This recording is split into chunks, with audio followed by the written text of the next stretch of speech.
कारण ज्या समाजाचा पाठीचा कणा झुकलेला नसतो त्या समाजाला भिकेचे डोहाळे कधीच लागत नाहीत, हाही आमचाच इतिहास आहे. आमची पोरं उभा करताना आम्हाला पहिल्यांदा 3 नियम लक्षात घ्यावे लागतील. 3 गोष्टी लक्षात ठेवा. आमचं पोर पहिल्यांदा पायावर उभा राहू द्या, त्याच्या हातात कंदील द्या, त्याला सांगा तुझ्या पावलापुरता प्रकाश आम्ही तुला दिला आहे, तुझी वाट तू निर्मायची. पावलावर उभा केलं नंतर त्याला दुसरी गोष्ट सांगा, अरे जी माणसं फक्त पायानं चालतात ती फक्त अंतर काढतात आणि जी माणसं डोक्यानं चालतात ती ध्येयापर्यंत पोहोचतात. आमची पोरं फक्त पायाने चालायला उभी करू नका, ती डोक्यानेही चालवायला शिकवा. आणि तिसरा नियम सांगा, आपल्या डोक्यात आणि आपल्या शेतात काय पिकतं याच्यापेक्षा बाजारात काय विकतं हे ज्या माणसाला कळतं तोच समाज उभा राहतो. आम्हाला ते पहिल्यांदा कळालं पाहिजे. आव्हानं आमच्या पुढची असतील ती असतील, पण त्याच वेळी संस्कारांचा वारसा सुद्धा आम्हाला इथंच मिळाला पाहिजे. जगण्याची जाण आणि जगण्याचं भानही आमच्यापर्यंत आलं पाहिजे. मराठ्यांनी इतिहास घडवला पण मराठ्यांनी इतिहास लिहिला नाही. शिक्षणाची गंगा आमच्या दारापर्यंत आलीच नाही. 5000 वर्ष आम्हाला शिक्षण मिळालं नाही. आता आम्ही शिक्षण घेऊ लागलो आणि आमची पोरं जिल्हाधिकारी झाली, जिल्हा पोलीस प्रमुख झाली, मंत्री वगैरे तर भरपूर झाली. दुसऱ्या पिढीतली शिकली पोरं आमची आणि इतक्या पदावर गेली. 5000 वर्ष आमच्या घरामध्ये शिक्षण असतं तर आज आम्ही जगावर राज्य निश्चितच केलं असतं. बुद्धीनं आम्ही निश्चित कमी नाही आहोत, शक्तीनं आम्ही कमी नाही आहोत, सगळ्यामध्ये समर्थशील आणि सामर्थ्यवान असणारे आम्ही. मग आम्हाला पावलं उचलायला काय हरकत आहे. पण त्याच वेळी एक गोष्ट आमच्या काळजामध्ये असली पाहिजे, निष्ठा ज्याचं नाव आहे. शिवाजींनी स्वराज्य उभा केलं ते नेमवेळ याच्याच बळावर. माणसं कशाच्या मोहानं शिवाजीकडे आली, विश्वास दिला शिवाजींनी आपलं राज्य उभा करायचंय. म्या शिवछत्रपतींना सिंहासनावर बसायचं नाही, मला छत्रपती व्हायचंय म्हणून राज्य निर्माण करायचं नाही, तमाम मराठ्यांचं राज्य झालं पाहिजे ही काळजी इथल्या माणसामध्ये होती. अरे हिरोजी इंदलकर नावाचा आमचा बांधकाम प्रमुख होता. रायगड सारखा किल्ला बांधायची जबाबदारी शिवाजींनी त्याच्यावर सोपवली. शिवाजी स्वारीवर गेले, हिरोजीनं किल्ला निम्म्यापर्यंत बांधत आणला आणि पैसा संपला. हिरोजीला कळेना काय करावं. शिवाजींनी तर जबाबदारी टाकलीये, किल्ला तर बांधला पाहिजे, पैसा तर शिल्लक नाही. या हिरोजीनं अपूर्व काम केलं. आपला राहता वाडा, आपली सगळी जमीन विकली, बायकोला घेऊन रायगडावर आला पैशासह, झोपडी बांधून राहायला लागला आणि मराठ्यांची राजधानी बांधून काढली. शिवाजींना आल्यावर कळलं हिरोजींनी काय केलंय. राज्याभिषेकाच्या वेळी त्या शिवाजींना वाटलं या हिरोजींचा सत्कार करावा. राज्याभिषेकाच्या वेळी शिवाजी म्हणाले, हिरोजी राजधानीचा गड तुम्ही बांधलात, बोला तुम्हाला काय हवं. त्यावेळी हिरोजी नम्रपणे मान झुकून म्हणाला, महाराज उभं स्वराज्य तुम्ही आमच्या पदरात टाकलंय, आम्हाला आणखी काय हवं. महाराज म्हणाले, नाही हिरोजी, अहो तुम्ही काहीतरी मागितलंच पाहिजे. त्यावेळी हिरोजी म्हणाला, महाराज एक विनंती आहे, या रायगडावर आम्ही जगदीश्वराचं मंदिर सुद्धा उभारलंय. महाराज त्या जगदीश्वराच्या मंदिराच्या एका पायरीवर आमचं नाव कोरायची अनुमती आम्हाला द्या. महाराजांना कळणार कसलं मागणं. 5वा वेतन आयोग नाही मागितला, पगारवाढ नाही मागितली, पाटीलकी नाही मागितली, देशमुखी नाही मागितली, वतन नाही मागितलं. मागून मागितलं तर काय, दगडावर नाव कोरायची अनुमती. महाराजांनी विचारलं, हिरोजी असं का. आणि हिरोजी उत्तर देत आहेत, राजे ज्या ज्यावेळी रायगडावर असाल त्या त्यावेळी जगदीश्वराच्या दर्शनाला जाल, ज्या ज्यावेळी दर्शनाला जाल त्या त्यावेळी तुमची पावलं त्या पायऱ्यावर पडत जातील. आणि महाराज त्यातल्याच जर एका पायरीवर माझं नाव कोरलेलं असेल तर तुमच्या पावलांची पायधूळ माझ्या नावावर म्हणजे माझ्या मस्तकावर सतत अभिषेक करत राहील. राजे एवढं भाग्य फक्त पदरात टाका की तुमच्या पावलांची पायधूळ माझ्या मस्तकावर सतत अभिषेक करत राहू दे. अरे तो हिरोजी इंदलकर होता म्हणून स्वराज्य उभा राहिलं. आज प्रत्येक मराठ्यानं त्या निष्ठेनं उभा राहिलं पाहिजे. तर पुन्हा एकदा आम्ही स्वराज्य उभा करू. एकीच्या गप्पा मारणं सोपं आहे, पण खऱ्या अर्थानं आज जे आम्ही दाखवलं ते तमाम काळात आम्हाला दाखवता आलं तर आमच्या पुढे आव्हानं नसणारच आहेत, हेही आम्ही लक्षात घेतलं पाहिजे. जगाचा प्रवास गणेशापासून आज संगणेशापर्यंत येऊन पोहोचला. मराठी माणूसही तिथपर्यंत पोहोचला आहे. जगातला सर्वात महासंगणक आमच्याच मराठा माणसानं बनवलाय. विजय फटकर नाव त्यांचं.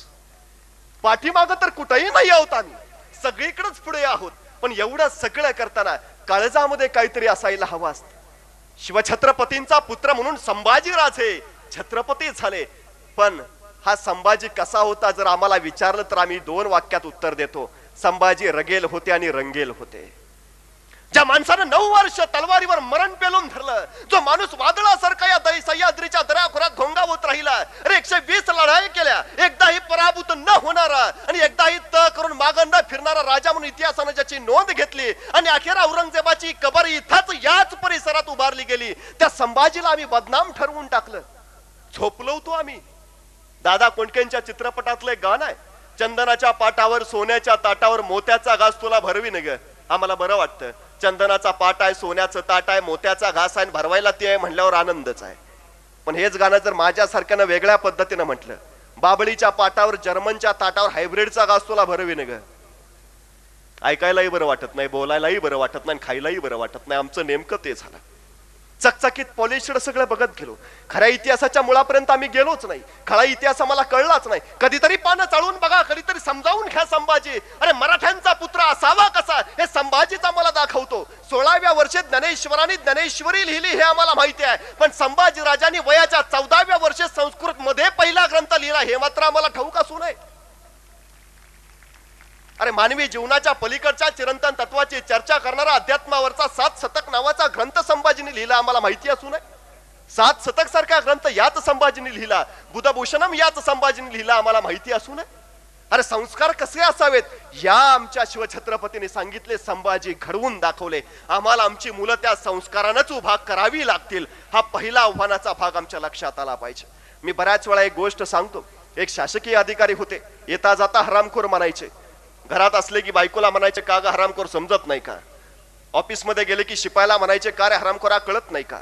पोरानं एवढं शिकून घेतलं. एकदा वडील आले होते ऑफिस मधून, कोचवर पेपर वाचित बसले होते आणि मुलाचा एसटीचा कंडक्टरचा खेळ सुरू होता. मुलानं सुरू केलं ट्रिंग ट्रिंग, ज्या हरामखोरांना एसटीत यायचे त्यांनी लवकर वर या, आणि ज्या हरामखोरांना एसटीतून खाली उतरायचे त्यांनी लवकर खाली उतरा. वडिलांना काही कळे ना मुलगा असं का म्हणतोय, चांगलं नाही हरामखोर म्हणणं. मुलाचं पुन्हा सुरू झालं, ज्या हरामखोरांना ट्रिंग ट्रिंग, ज्या हरामखोरांना औरंगाबाद मध्ये उतरायचे त्यांनी लवकर उतरून घ्या, ज्या हरामखोरांना औरंगाबाद मधून एसटीत यायचे त्यांनी लवकर वर या. वडील चिडले, वैतागले, चांगला संस्कार नाही. जागेवरनं उठले, 10 मिनिटं पोरला असं बुकलून काढलं, बदडून काढलं, बेदम मारलं. 10 मिनिटं मारून मारून वडीलच दमले. म्हटले आता एवढा 10 मिनिटं मार खाल्लाय पोरगा, आता काय हरामखोर म्हणताय. पण वडील पुन्हा कोचवर पेपर वाचित बसलेले पोरानं बघितलं, त्याचा कंडक्टरचा खेळ पुन्हा सुरू झाला, ट्रेंग ट्रेंग. आताच एका हरामखोरामुळे गाडी 10 मिनिटं थांबलेली, आता ज्या हरामखोरांना एसटीत यायचे त्यांनी लवकर वर या.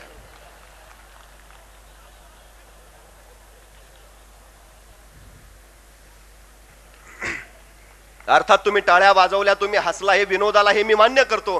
पण याच महाराष्ट्रामध्ये बापाला हरामखोर म्हणणाऱ्या मुलांना टाळ्या वाजवायची सवय लागली, आमचा सगळा इतिहास बिघडून गेला. उघड्या डोळ्यांनी 350 वर्ष संभाजी राजे बदनाम होताना बघितले, नाही आवाज उठला याच मराठ्यांचा. कधीतरी आम्हाला हे कळलं पाहिजे, जागृतीचं भान आमच्यामध्ये आलं पाहिजे. इथं उभा राहील, इथं याल, बसाल, कार्यक्रम बघाल, जाताना बाहेर पुस्तकांचे स्टॉल मांडले त्याच्याकडे मात्र फिरकणार नाही. मराठ्यांनी पहिल्यांदा जागृती केली पाहिजे, मस्तक सुधारलं पाहिजे. भाऊ आणि बहीण रस्त्याने निघाले होते. भाऊ होता 5 वर्षाचा, बहीण होती 20 वर्षाची. समोरनं एक टवाळ पोरगा आलं सायकल वर्णन, त्यांनी त्या बहिणीच्या छातीला बोट लावलं. बहीण वैतागली, पायातला सँडल काढला आणि खाड दिशी त्या सायकल स्वराच्या तोंडात मारलं. 5 वर्षाचा भाऊ विचारत होता, ताई तुला तर त्यांनी एकच बोट लावलं, तू त्याला 5 बोट लावायची, सँडलनी कशाला मारलंस, का झालं असं. त्याच ठिकाणी जर 20 वर्षाचा युवक असताना त्याच्या बहिणीला असं केलं असतं तर त्या 20 वर्षाच्या युवकानं काय केलं असतं. ताईची सँडल निघायच्या आधी त्या सायकल स्वराला तिथंच आडवा केला असता. आमच्या समाजाचंही असं झालंय, आमच्या जागृतीचं वय आहे फक्त 5 वर्ष, आम्हाला 20 वर्ष